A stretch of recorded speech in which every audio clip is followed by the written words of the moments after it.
کے سامنے داتا صاحب رحمہ اللہ تعالیٰ نے کی گفتگو جو آپ نے ولایت کے حوالے سے فرمائی ہے. یعنی یہ کہتے ہیں نا کہ پیر، میں بتا رہا ہوں پیر کون ہوتے ہیں. اب داتا صاحب رحمہ اللہ تعالیٰ خود کیا لکھتے ہیں اور پیر کے حوالے سے آپ کیا وضاحت فرماتی ہیں، آپ سنیں گے آپ حیران ہو جائیں گے کہ حضور داتا صاحب رحمۃ اللہ علیہ نے حضرت جنید بغدادی رضی اللہ عنہ کا یہ فرمان نقل کیا ہے. اب وہ فرمان کیا ہے سنیں. آپ سے پوچھا گیا مل وصل کیا ہے؟ آپ جسے پوچھیں کہتے ہیں یہ پہنچے ہوئے ہیں. کیا کہتے ہیں؟ نماز نہیں پڑھنی، سچ نہیں بولنا، عقیدے کا پتہ کوئی نہیں. حضرت صاحب ساڑھے پہنچے تھے. کتنے پہنچے تھے نے؟ مدینہ پاک. کہاں پہنچے ہوئے ہیں؟ عرش پہ پہنچے ہوئے. یہ ادھر ہی نماز پڑھ لیتے ہیں، یہ ادھر ہی. انہیں دین تو سیکھے کوئی نہیں. حضرت صاحب کو ضرورت ہی کوئی نہیں. حضرت صاحب کو ضرورت ہی کوئی نہیں کیونکہ حضرت صاحب پہنچے ہوئے ہیں. یہ ہے جنید بغدادی. اور جنید بغدادی کتنی بڑی ہستی ہے. داتا صاحب رحمہ اللہ تعالیٰ کے بڑے شیخ نہیں ہیں. حضرت جنید بغدادی رضی اللہ تعالیٰ عنہ، آپ سے پوچھا گیا مل وصل کیا ہے یہ بتائیں. سنو، آپ فرمایا وصل ترک ارتکاب الہوا. اللہ کا وصل چاہتا ہے، واصل باللہ ہونا چاہتا ہے، اللہ سے ملنا چاہتا ہے، اللہ کا یار بننا چاہتا ہے، اللہ کا قریب ہونا چاہتا ہے، تو سن ترک ارتکاب الہوا وہ صرف یہ ہے اپنی خواہش پہ عمل کرنا چھوڑ دے.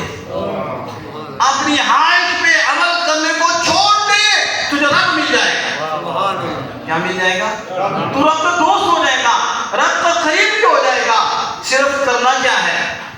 اپنی خواہش پہ عمل نہیں کرنا. اپنی خواہش پہ عمل نہیں کرنا، تم واصل باللہ ہو جاؤ گے، تم اللہ سے مل جاؤ گے. داتا صاحب پتہ کیا فرماتی؟ سنو اس کی شرح میں جو داتا صاحب نے لکھا ہے.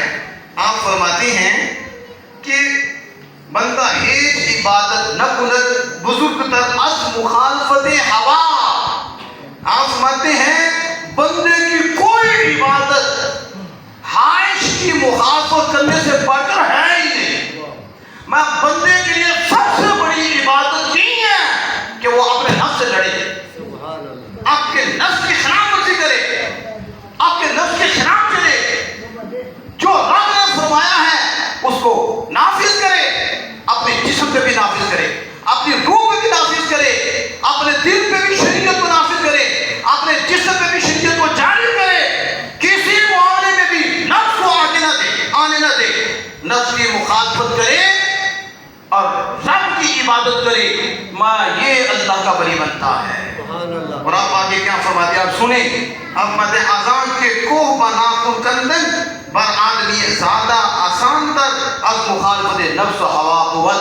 آپ متے انسان کے لیے پہاڑ ناخن سے کوریدنا، پہاڑ کو ناخن کے ساتھ چیرنا انسان کے لیے یہ بڑا آسان ہے، اور نفس کے خلاف چلنا اس لیے اس سے بھی زیادہ مشکل ہے.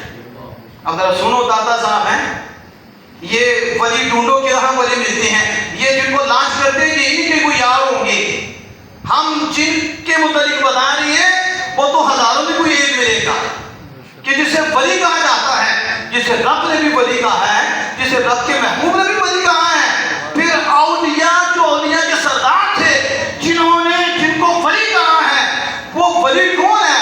کہا جو خواہش کے خلاف چلتا ہے، رب کی اطاعت کرتا ہے. اور آدمی کے لیے خواہش کے خلاف چلنا اتنا مشکل کام ہے کہ ناخن کے ساتھ کے پہاڑ کو کھرید لے گا، اور پہاڑ کو تراشنا اور اسے کاٹنا اس کے لیے آسان ہے، لیکن اپنے نفس کے خلاف چلنا اس کے لیے مشکل ہے.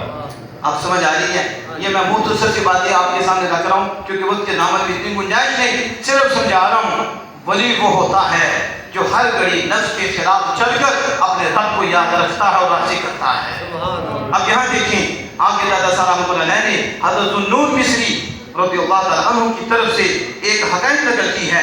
وہ کیا کہتے ہیں؟ کہتے ہیں جکیرہ دیگم کے اندر ہوا میں پری بڑا اعلیٰ دور تھا وہ، اور ایک ایک گاؤں میں کتنے کتنے ولی ہوتے تھے، یعنی صحیح ولی اللہ کے دوست ہوتے تھے. تو آپ سمجھتے ہیں میں نے ایک اللہ کے ولی کو دیکھا کہ وہ ہوا میں اڑ رہا تھا. ہوا میں اڑ رہا تھا. گفتم این درجہ بچے یاد کی. میں نے اسے پوچھا یہ درجہ کس وجہ سے تو نے مار لیا؟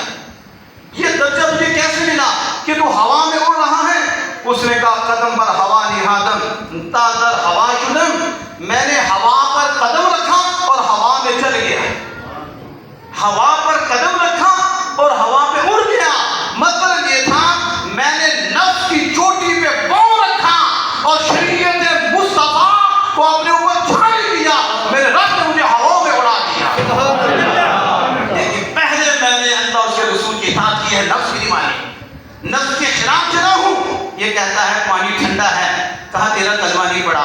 یہ کہتا پانی گرم ہے، کہا تیرا کلمہ نہیں پڑا۔ یہ کہتا ہے کہ حالات ٹھیک نہیں، انہوں نے کہا حالات کا کلمہ نہیں پڑا۔ یہ کہتا ہے کہ فلاں بندہ یہ کہے گا، کہا ہم نے اس کا کلمہ نہیں پڑھا۔ یہ سارے نفس کی طرف سے ہیں، ہم نے مانا ہے تو رب کے مصطفیٰ کو مانا ہے۔ ماحول جیسا بھی ہو، حالات جیسے بھی ہو، گرم سرد ماحول ہو، موسم ٹھنڈا سرد بھی ہو، ہم نے اپنے رب کے حضور گردن جھکانی ہے۔ پھر یہ مقام و مرتبہ ملتا ہے جو عرض کر رہا تھا۔ حضور داتا صاحب رحمہ اللہ تعالیٰ علیہ نے اس حوالے سے گفتگو کرتے ہوئے حضرت بایزید بستامی رحمہ اللہ تعالیٰ کے حوالے سے بھی نقل کیا۔ یہ جو میں بات آپ کے سامنے رکھنے لگا ہوں کہ ولی کسے کہتے ہیں، داتا صاحب رحمۃ اللہ علیہ خود فرماتے ہیں کہ حضرت بایزید بستامی رحمۃ اللہ علیہ سے پوچھا گیا ولی کیا ہے، بوجھ ولی کون ہوتا ہے، ولی کسے کہتے ہیں؟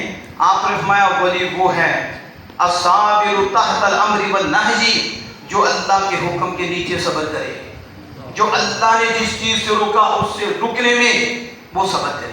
کیا کرے؟